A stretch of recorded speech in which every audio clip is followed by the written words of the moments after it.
Hello everyone, I'm Cecilia and I'm the current Young People's Laureate for London, but not for long. This is the final KnappChats of my tenure. So KnappChats is a series of in conversation with videos that I've been rolling out over the last year. And in a nutshell, the idea is that I talk to a writer whose work I love, hoping to give space to some great writers, but also hear from a range of different perspectives and different journeys into writing. We all got here differently, and hopefully these videos can show that we all get here in various ways and there's room for all of us. And I also want to explore kind of the power of writing and why people get into writing and what it can do. So, as you can probably see already, this time our guest is Vanessa Kisuule. I've been wanting to chat to Vanessa for ages because when it comes to having conversations about writing, she manages to do it in the most articulate, warm, hilarious, sharp and satisfying and basically just bang on way. She's absolutely brilliant at getting across complicated ideas without pretension, in this kind of really unique voice and in a way that feels like she sort of pulled you for a chat at a party. So we've had many conversations off camera about writing before, which I've also massively enjoyed. So I thought, let's get it on camera.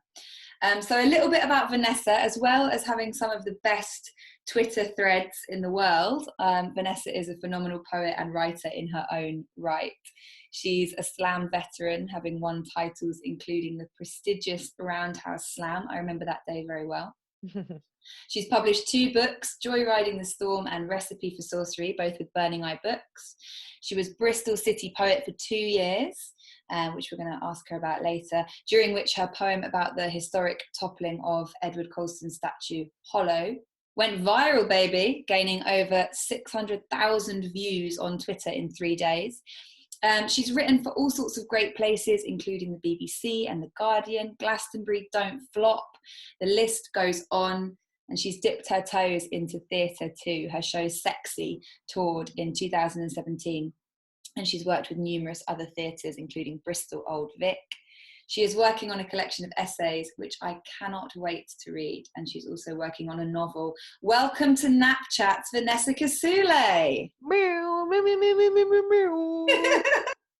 Hello. Every time I hear that bio, I'm like, is that me? Is that me? Yeah, 11 years in this thing and I still feel like a newbie. So it's kind of weird to hear all of the stuff that I've done over this time. Listed in order. Yeah. Absolutely brilliant bio you've got there. I enjoyed sort of pulling bits and typing it out. The first thing I wanted to ask you is just, how are you? I'm okay. I'm really glad that the world is opening up again. I know that we all have conflicting feelings about the prudence of that.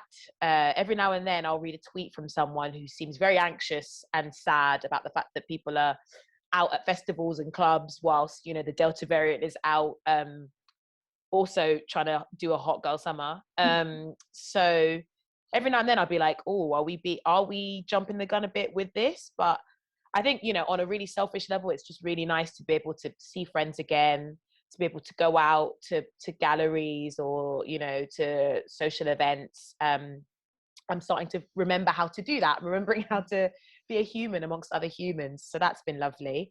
And yeah, I'm in a bit of a weird place life-wise. There's a lot of transitions happening. And once the transition has finished, I think life is going to be great, but I'm just in a weird limbo period.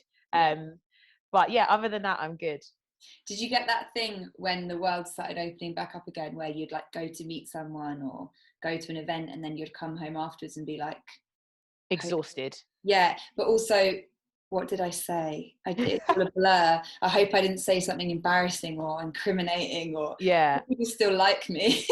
I think I always had that anxiety about social events because I think aloud. I'm not that person who sort of sits and nods sagely in the corner at everybody else's comments and then formulates something considered. I will just let the thoughts run concurrently with my mouth and hope I hit on something fuego along the way, right? So I always, after an event, I'm like, girl, what was going on there? You were freestyling a bit too much. But I think, to be honest with you, the pandemic has made me realize life is too short to, I hate that phrase, life is too short. Life is hella long, okay? Life is long, baby. But anyway, let's say I don't want to live my life curtailing how I really feel about things. So like I'm really on it with the emotional honesty, not to the point of rudeness or tactlessness, but certainly, you know, after this pandemic, you know, if I'm not vibing, then I'm gonna make my way out. I'm not gonna stay there just because, or because I'm worried about FOMO, or if I feel a certain way about something, or if I've got an opinion that isn't the cool opinion, but it's my opinion, I'm gonna say it. So, you know, I'm feeling a lot more comfortable with that than I was before the pandemic. I also think that comes with age as well, doesn't it? Definitely. Like just like backing yourself a bit more and being like, no, not everything I say is somehow lacking or embarrassing in some fundamental way. Like I am allowed to have my opinions. And it's also really funny, like every time I see you, I feel like we have amazing conversations. But it's funny to think that our own self-opinion is often so incongruous with what other people actually think of you. So the idea that you might leave a social event after having like talked to me and think, God, I hope I didn't talk too much, is so wild to me, because I'm like, God, I loved hearing her talk so much. Yeah. But that's just because you vibe with me. Other people might think I talk too much, and I'm not out here seeking universal popularity. Not everybody's going to like me. Do I like everybody? No, I don't. So do you know what I mean? I understand that goes both ways.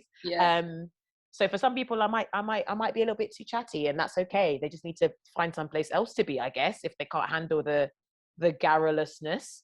But yeah, I think, you know, if nothing else, we've learned that, you know, people and community is really important, but that we get to curate that.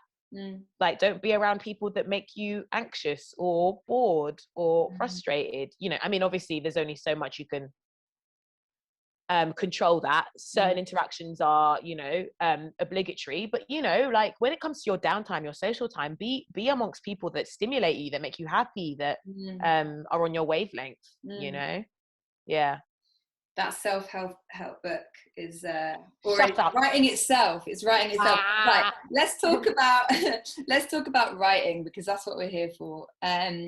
I want to know how writing has been for you in this weird time, and now that we're sort of coming out of things, like what's the writing life like? What's the relationship with writing like?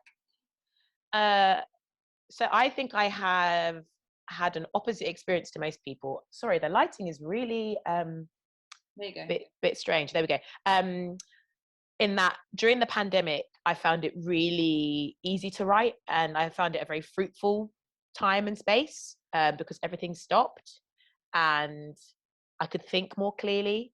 I could read and reflect and chew on things in a way that you normally can't when you're a freelancer and you're constantly dotting around doing this gig and that commission and this, that, and the third. So when everything stopped and all the paid work got cancelled, I actually found it a very liberating time to sit and work on the things that I actually wanted to work on.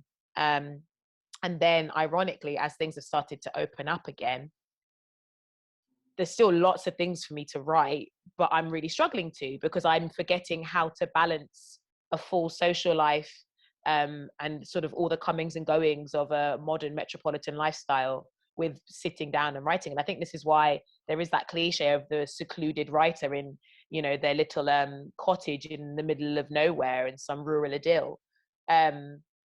Because you know, I'll speak for myself. I do feel like that is where some of my best ideas come, is when I've spent a lot of time, you know, in my own mind, allowing the ideas to truly sort of multiply on themselves. Because I feel like an idea can kind of sit here, and then when you're off living life and splintering your time and attention, the idea doesn't really get to germinate properly. Whereas when you just sit with yourself for a matter of days or weeks, the idea sort of is allowed to sort of stack on top of itself and create some really interesting connections and parallels that I don't think can happen when you're living these very intense lives that most of us lead, with a lot of conflicting pulls and demands on our time and headspace.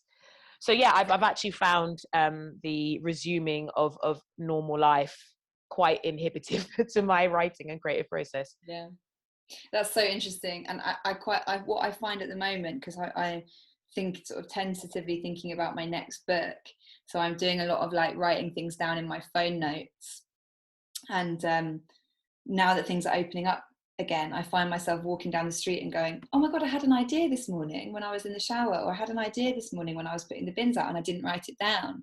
Because I feel like I've reduced my capacity for ideas in my brain because I'm like much more busy now. Yes. I wanted to ask you, I know you're working on a collection of essays and I know you're working on a novel. What are you kind of like tending towards in your work at the moment? Like I feel like maybe I wanted to ask this question because for me, I used to like come at my work with like a strong idea of what I wanted to say, but nowadays I come at my work with absolutely no idea about anything, and my work is like much more rooted in kind of uncertainty and questions. I don't know what you're kind of, what are you feeling compelled by at the moment? I feel exactly the same. I'm really obsessed with moral ambiguity and cognitive dissonance. The seemingly impossible task of holding two conflicting thoughts in your head at once, which is actually one of the pinnacles of intelligence, is to be able to do that, right? You wouldn't know that by going on Twitter. It seems to be that, you're smart if you've got one really clear, strident stance on a particular issue. And the more complicated the issue, the more strident people's opinions tend to be, right? And I say this as someone who can be pretty strident myself.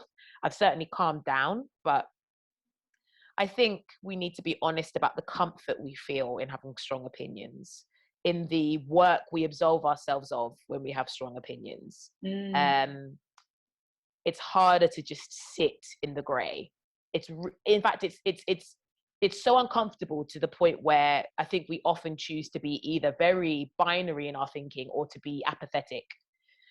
How many people, and I don't know whether you're one of them, will say things like, I don't read the news anymore because it's too much. Because in order to read, you have to engage. In order to engage, you have to form some sort of idea or opinion as to like what it might mean, right? For you and for the people around you.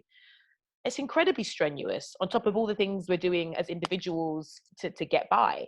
So, we either pick our stance or we go, I'm electing to not care about this thing. So, we really struggle with this, I think. And, the internet and its algorithms has essentially exploited that in us, right? So I'm really interested in what I can do as a writer to just sit in that. And I suppose the challenge is to not write something that just feels woolly, something that still feels robust, and like it takes risks and pushes things to, some really stark places, but ultimately isn't trying to land at a particular conclusion or offer the reader an easy out. Because I think, some of the biggest questions of our time, just there is no easy answer or easy approach. So I think the literature that we are producing as writers has to reflect that. And I think we have to be deeply compassionate and curious. I think, it's very easy to be cynical. I think often people think that cynicism and intelligence are sort of close bedfellows. But I want to write stuff that has a lot of heart. And, you can still be, very incisive and critical whilst having heart, So I think, I'm trying to get that balance as well. And when I talk about compassion, I'm talking about compassion for people that on the left, we might have some very dismissive terms for, whether they be Tories, whether they be TERFs, whether they be lads, whatever it might be. Because I think that we are all on a continuum. I think that the way this person over there behaves is inordinately a reflection of how I behave. We're all interconnected, so we have to take responsibility for each other. Like, none of us exist in vacuums, even though society is increasingly trying to create vacuums for us. And individualism, you know, cements that even more. So yeah, these are the things that I'm thinking about, and these are the things that I'm trying to put into my writing. And it's incredibly difficult to write about this stuff without just getting into a fat knot. I do think that, you know, art should have momentum. You should start in one place and end up in another. You know, you shouldn't just sort of be doggy paddling and be like, but certainly I don't want the destination to feel like, oh, how neat, how like tidy, you know. I want to retain the mess, but I still want the reader to feel like they've gone from one place to another. Goodness knows where that place is, but that's the hope. Avoiding the knot, that's hard, isn't it? That's extremely hard. Avoiding the knot whilst also avoiding the neat conclusion is we don't want the knot, and we don't want the tautly pulled piece of string that you can neatly sort of follow. I guess you just want a string that sort of, you know, has a very circuitous but still forward projection. Like one of those things. Yes, and you book that you I was thinking you meant those things where you have to follow it with the rod, and you're not allowed to touch it in case you get like an electric shock. Well, that is also a great analogy as well. There we go. Here we are. Look at us. Hey, look at us riffing on how we. Who would have thought? Not me. Not me. Okay, let's take it back to the beginning. How did you get into writing when you were I've been dreading this question because I get asked it all the time, and it's a really boring answer. And every time I give the answer, I'm like, I'm going to invent an origin story that's more interesting than this. But basically, a cousin of mine was really into spoken word, and he introduced me to it on YouTube. And then I was like, that's really cool.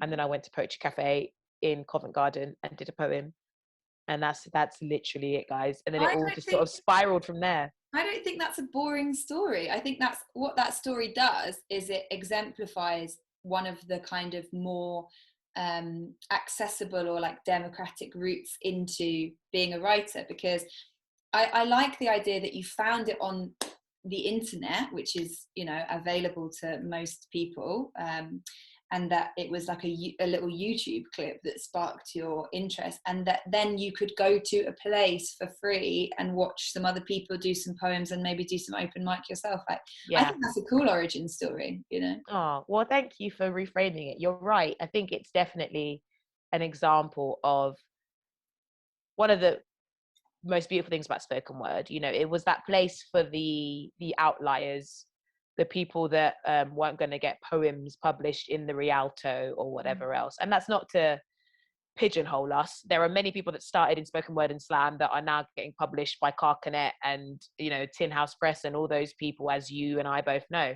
But I think what really drew me to spoken word was that sense that, oh, these are people that are just like me. They don't feel rarefied. Whereas the poetry I'd studied in school and was about to study in university, that felt like a certain type of person. And I think I understood subconsciously that I didn't fit into that category. I had yet to be introduced to, you know, your Gwendolyn Brooks, or, you know, your what's her name? Poem about hips, big hips like a top. Patricia Smith. No. These hips are no, but I know you're thinking of Hip Hop Guzzle, but this is another poem. Grace Nichols, that's it. Oh yeah.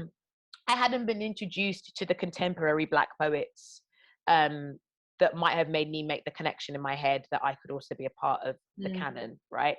I had to find that lineage for myself. But yeah, at that point, the poetry that I understood and had been exposed to was so far from anything I would have felt able to contribute to. But the spoken word was like, to be fair, my exposure was very Americanized, and that's its own issue. But certainly it felt relatable and something that I could contribute to. Yeah. I had this chat with Toby Campion on the last KnappChats about that kind of, those different journeys into poetry and those kind of, in my opinion, unnecessary distinctions between the two. I mean, useful distinctions, but only useful in a sense of kind of celebrating or exploring certain tropes to do with page and stage, but very useless when it comes to kind of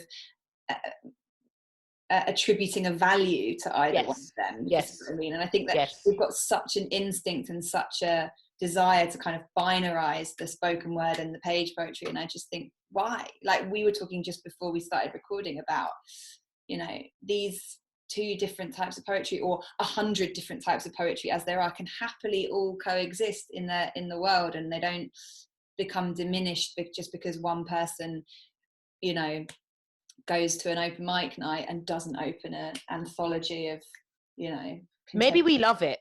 Maybe we love yeah. it.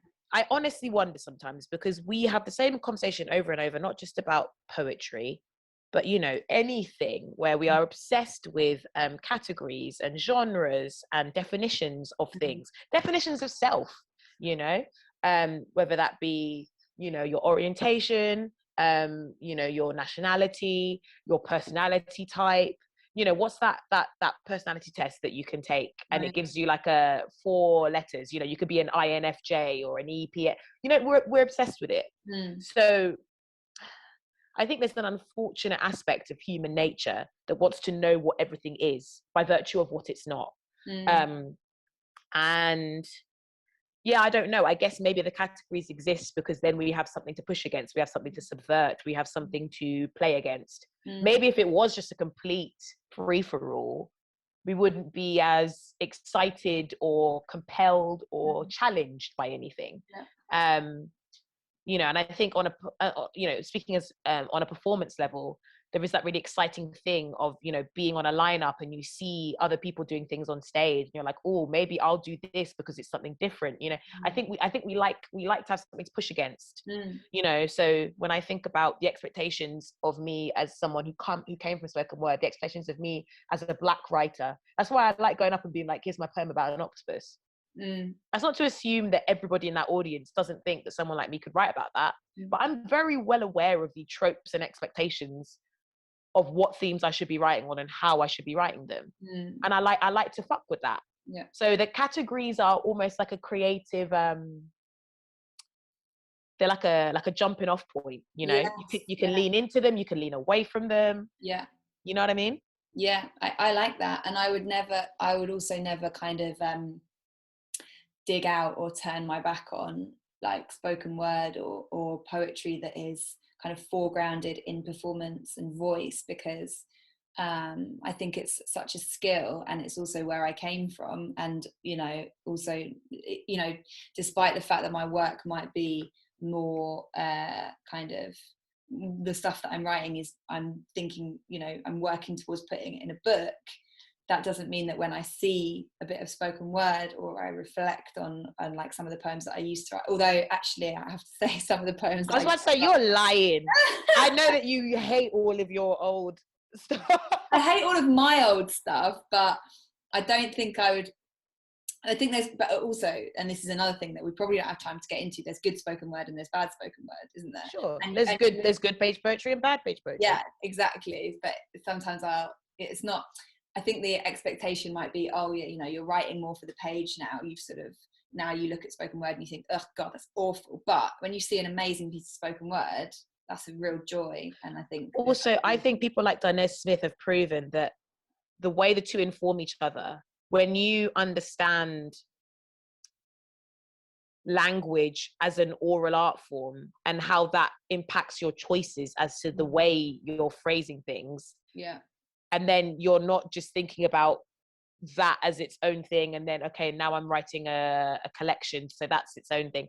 You know, I feel like when you read Dinez's work, there's a real sense that there is a kinetic energy to their writing, right? So even if you've never seen them perform live, when you see it on the page, you can tell that it comes from someone whose poems exist in their body. Do you see what I'm saying? He has an appreciation for sound and kind of and the conversational, right, as a register and as a poetic choice. Like a lot of the way they phrase things in their poems is you know, it's Ebonic vernacular. It's a particular way of articulating things, right?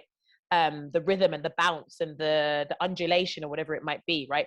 All of that stuff you learn on a stage, right? And because we haven't broken it down and we've not, it's not like, page poetry, you get the Mary Oliver handbook and you start reading about spondies and that, like the lessons are far, they're a bit more intangible, but I'm actually now starting to reverse engineer back because I'm doing facilitation a lot more now.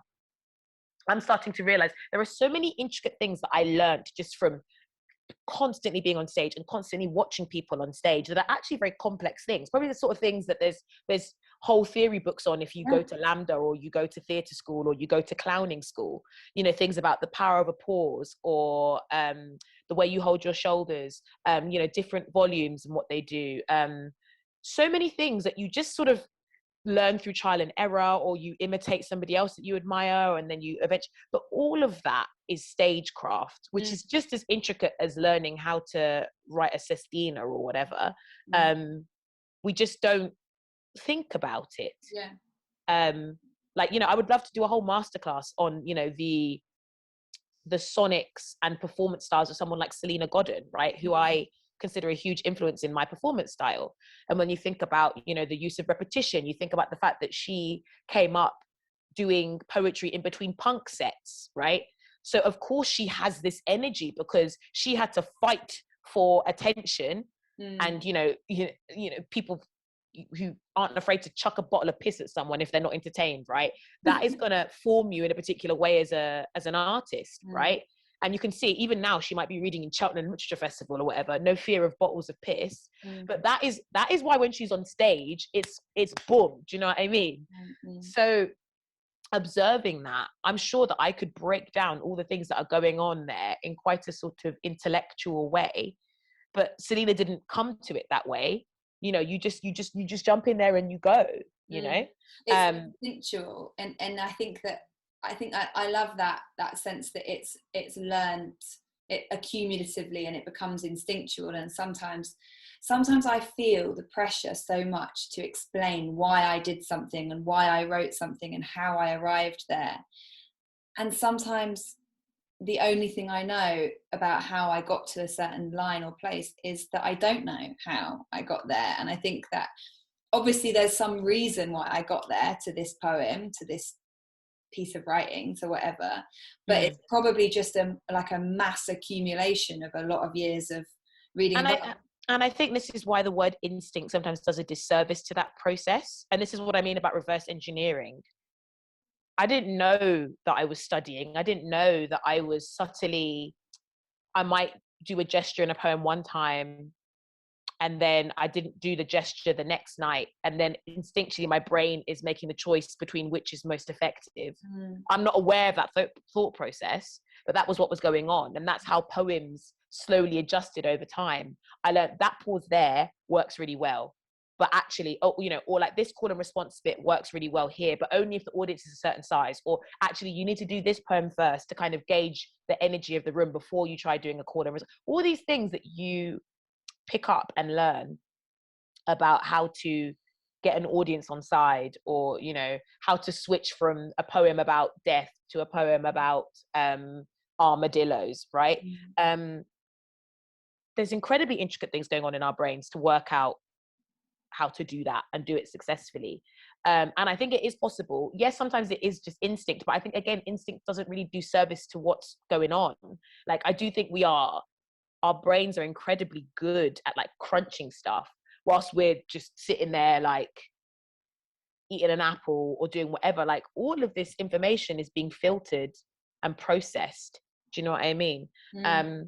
That's another thing about Selena Godin that I picked up instinctually without really realizing, but now I learned from her that you should never perform the same poem in the same way twice. I've seen her do so many poems many times and it is never the same. So you're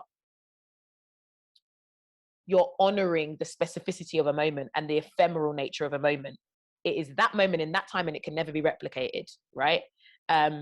Which is what's so exciting about reading a poem on a stage, isn't it? Exactly. I have to move us on because yes, we of could course. chat about this all day, but I just wanted to ask you, obviously I'm the Young People's Laureate for London, so it's all about advocating for poetry as a space that young people should feel entitled to, and that they can occupy and use poetry as much as they want to. That sometimes is a tough sell Sure. to young people. Mm-hmm. And we touched on that a little bit earlier about you having to discover the poetry that really spoke to you on your own because it wasn't there at school. I just wanted to ask you a question about what would you say to young people who felt they wanted to get more into poetry, but I don't know, felt that they maybe couldn't?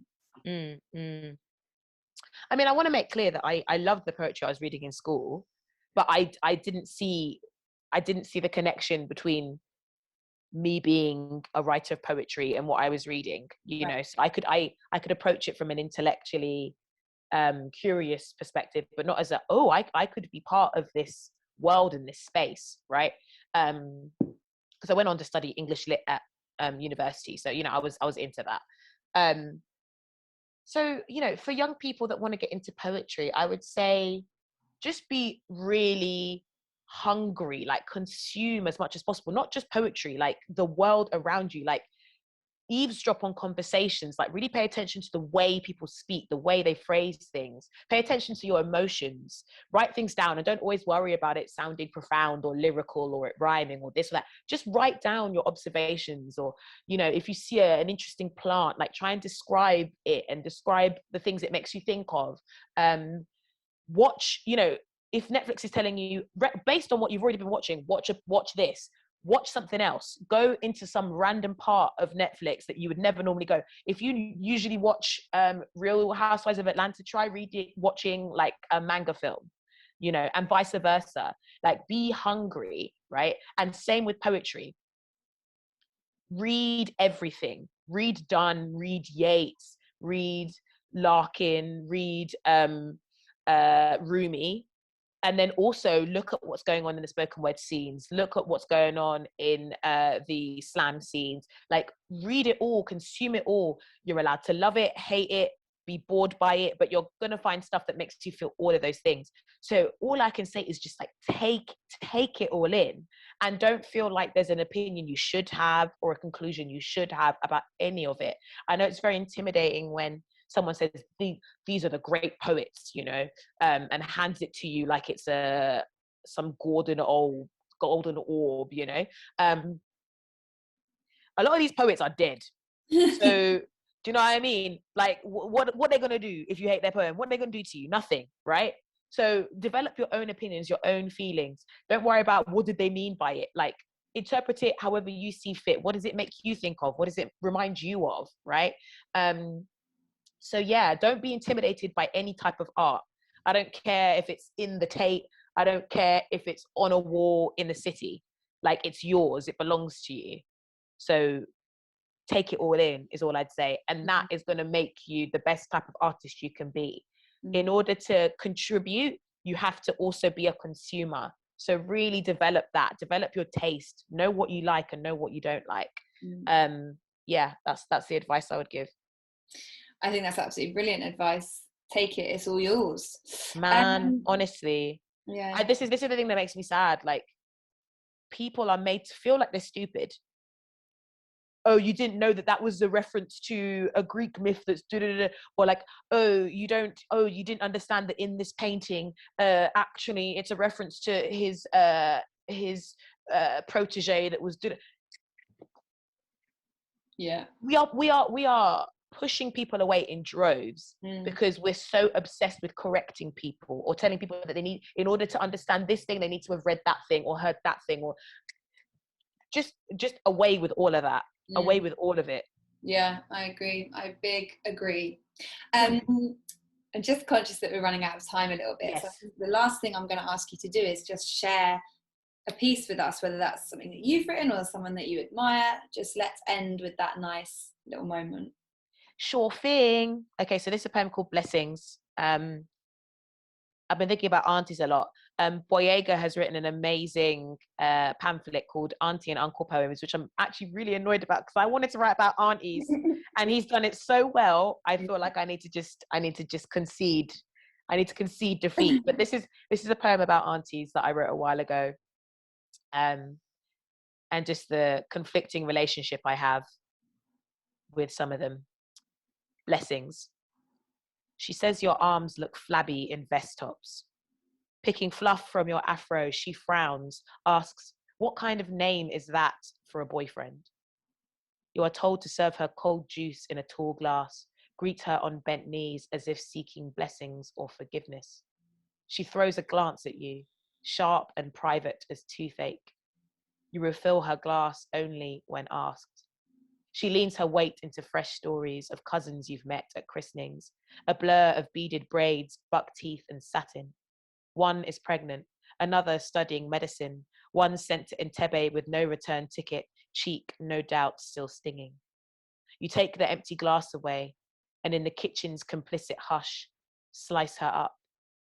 Birth-bombed stomach, the stupid way she pronounces develop, swallowing the O. Her fat husband and rude daughter, bulbous mole on her shoulder, a sickened pearl. The oily stew she made when you stayed at her house for that year-long week, your mother stuck, or sick, or gone for good, they never said. She held you like her own that first night, both of you heavy with knowing. Her bunions, the tacky silver clasp on her knockoff shoes. You make of her a Brixton butcher's window, and with no hindsight to smite you, you sponge the glass clean of her lipstick. You hear her on the stairs, breaking your mother open with laughter. Oh, thank you so much, Vanessa. I loved that. Thanks, mate. Thanks for having me. It's been a lovely chat. It's been a great chat, hasn't it? There were so many things I wanted to ask you as well, but we didn't have time. You're no longer Bristol City poet, right? No, You've no, no, handed no. on the gauntlet, haven't you? I have, and you're about to do the same. And I'm about to do the same. Yeah. So I wanted, maybe before we end, how did you find that experience? I mean, sometimes I feel like it's such a huge like pressure. Did you ever feel that? Yes and no. I think the pressure was mostly self-enforced. Same, to be honest. I think honestly, people's expectations are so much lower than we think. And I think the best thing you can do in any type of civic role is to facilitate, is to inspire others, you know. So for me, it was less about the poems I was writing and more about the poems I was hopefully inspiring others to write. Yeah. So I really tried to focus on that. Because, you know, I'm very lucky to have a career where I get to write the things I want to write. So under that role, I wanted to be able to say, I've engaged with so many people that having, you know, walked away from the workshop or the event, want to go off and write poems themselves. That to me was more of a sign of success than here's the 10 poems I wrote about these things that happened in Bristol over 2 years. Do you know what I mean? Absolutely.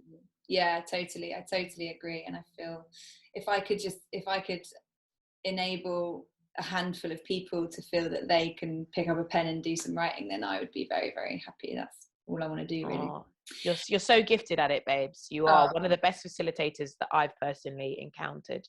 Oh, that's so kind. I didn't ask her to say that, everyone. No, she didn't. She really didn't, guys. I'm definitely, she hasn't monzoed me 30 quid to say that. Lol. Oh, dear. Well, we'll have to leave it there. Thank you so much for being my final guest on KnappChats. You've been amazing. And thank you so much, Vanessa Kisuule. Thank you. Bye, everyone.